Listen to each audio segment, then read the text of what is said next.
नमस्कार मित्रों। आज का पाठ है बिस्कोहर की माटी, जो कि विश्वनाथ त्रिपाठी द्वारा रचित उनकी आत्मकथा नंगा तलाई का गांव का एक प्रमुख अंश है। आप देख रहे हैं अपना channel CBSE Hindi with Mathura Das. आज हम पढ़ रहे हैं कक्षा 12 की हिंदी ऐच्छिक की पूरक पुस्तक अंतराल का पाठ 3 बिस्कोहर की माटी, लेखक विश्वनाथ त्रिपाठी। देखते हैं पाठ का परिचय। बिस्कोहर की माटी विश्वनाथ त्रिपाठी द्वारा रचित उनकी आत्मकथा नंगा तलाई का गांव का एक प्रमुख अंश है। इसमें लेखक ने जहां एक ओर प्राकृतिक सौंदर्य का वर्णन किया है, तो दूसरी ओर ग्रामीण जीवन की विषमताओं को भी उजागर किया है। लेखक के द्वारा अपनी मां के विषय में भी विस्तृत वर्णन किया गया है। लेखक ने गांव में पाए जाने वाले सुंदर फूलों के साथ ही विषैले सांप, बिच्छू आदि का भी विवरण हमें दिया है। लेखक ने अपने जीवन के यथार्थ को प्राकृतिक सौंदर्य के साथ प्रस्तुत करते हुए एक नई शैली का निर्माण किया है। देखते हैं विस्तार से, बिंदुवार देखेंगे। पहला बिंदु है गांव के जलीय पौधों का वर्णन। पाठ के प्रारंभ में लेखक सबसे पहले कमल पत्र तथा कमल ककड़ी का वर्णन करता है। यहाँ से लोग कमल ककड़ी खाने के लिए ले जाते हैं। जो सबसे ऊपर देख रहे हैं, इसे सब्जी की तरह बनाया जाता है, खाया जाता है। लेकिन लेखक के गांव में इसे नहीं खाया जाता। यहाँ पर कमलगट्टा खाया जाता है। कमलगट्टा, ये जो कमल के बीज होते हैं। उनके गांव में एक अन्य कोइया नामक जल पुष्प बहुतायत में पाया जाता है। यह भी पानी में उगता है और इसे ही कुमुद या कोकावेली भी कहते हैं। पहले लेखक सोचता था कि कोइया तो सिर्फ उसके ही गांव में होती है, लेकिन एक बार जब उसका वैष्णो देवी जाना हुआ तो उसने पंजाब से गुजरते हुए इसे वहां उगा हुआ भी देखा। वहीं पर उन्होंने दूधिया रंग के सिंगाड़े भी उगते देखे, जिनकी गंध अद्भुत और दूर तक आ रही थी। इसके बाद लेखक अपने गांव के अन्य फूल और वनस्पति के विषय में भी बताता है। यहाँ के प्राकृतिक वातावरण में आकाश, चंद्रमा, तारे अद्भुत नज़ारे प्रस्तुत करते हैं। अगला बिंदु है छोटे बच्चे के क्रियाकलापों का वर्णन। लेखक के द्वारा अपनी माता के प्रति माता के साथ जो समय बिताया गया, उसके विषय में उन्होंने विस्तार से बताया है। लेखक हमें बताता है कि किस प्रकार बालक माँ का दूध पीता है और अपनी बाल सुलभ क्रीड़ाएं करके सबके मन को मोहता है। बत्तख भी किसी माँ की भांति अपने अंडों की देखभाल करती है।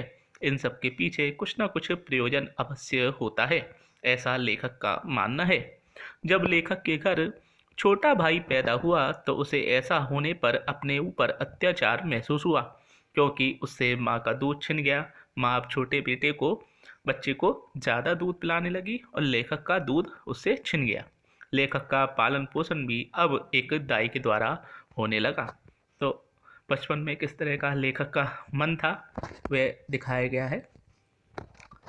गांव में मिलने वाले फूल व विषैले जीवों का वर्णन। गांव की जो प्रमुख बात होती है कि प्रकृति से जुड़ी होती है। शहरों में पक्के घर होते हैं, इस कारण से जो जीव होते हैं, जीव जंतु, वह दूर रहते हैं, लेकिन गांव में जो है लोगों का आमना सामना उनसे होता रहता है। गांव में अनेक प्रकार के फूल होते हैं जिनकी गंध अलग अलग होती है। कुछ फूल ऐसे भी हैं जो विभिन्न रोगों के उपचार के रूप में प्रयोग में आते हैं। जब किसी को लू लग जाती है तो इसका इलाज भी फल फूलों द्वारा ही किया जाता है। यहाँ विस्तार से उन लेखक ने विभिन्न फल, फूल और पत्तियों के विषय में बताया है पाठ के अंतर्गत कि उनके क्या जो है प्रयोग होते हैं। फूलों के अलावा गांव में तालाब के किनारे, मैदान तथा खेतों में दोड़हा, मजगिदवा, धामिन, गेहून, घोड़, कड़ाइच, भटिया जैसे विषैले सांप भी देखने को मिलते हैं, जिनका शिकार करने का अलग अलग ढंग होता है। यहाँ बिच्छू भी बहुत होते हैं, इनके काटने पर बड़ा दर्द होता है। अगला बिंदु है गांव में पड़ने वाली बारिश।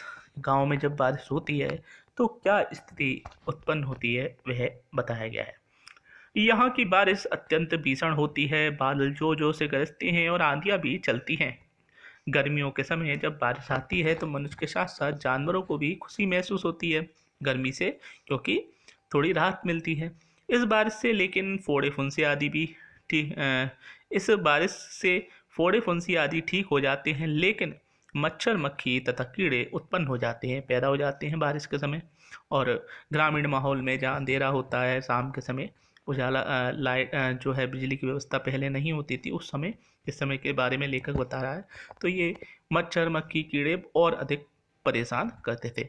बारिश के समय चारों ओर हरियाली फैल जाती है, लेकिन कभी कभी जब बारिश अधिक हो जाती है तब बाढ़ तक आ जाती है, जिससे यहाँ का जीवन अत्यंत कठिन हो जाता है। खेत खलिहान खाने पीने का सभी सामान बर्बाद हो जाता है।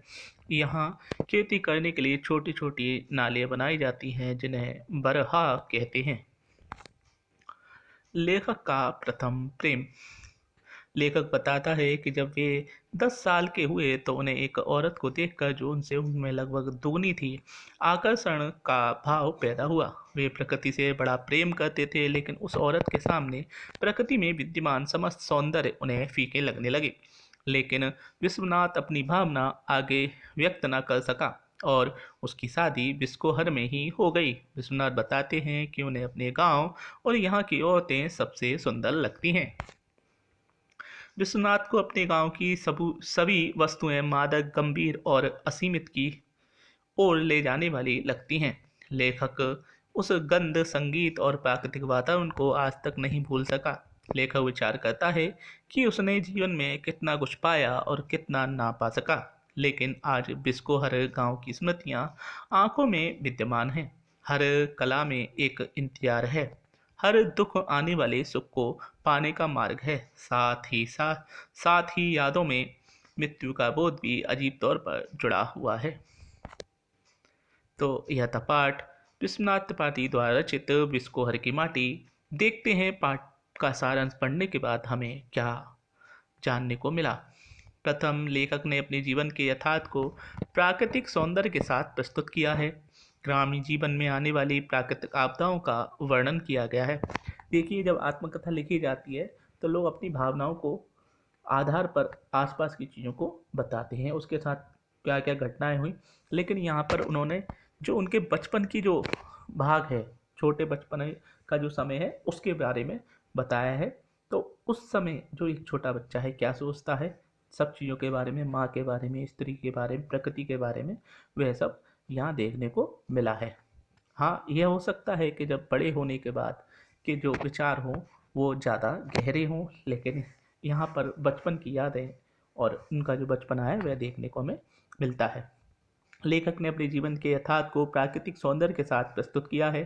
ग्रामीण जीवन में आने वाली प्राकृतिक आपदाओं का वर्णन किया गया है। ग्रामीण जीवन की विषमताओं को उजागर किया गया है।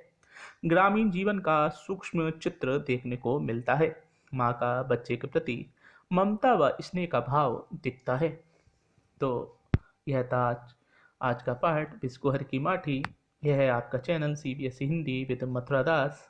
ऐसे ही हमारे साथ बने रहिए, फिर मिलेंगे नए वीडियो के साथ। देखते रहिए CBSE Hindi with Mathura Das.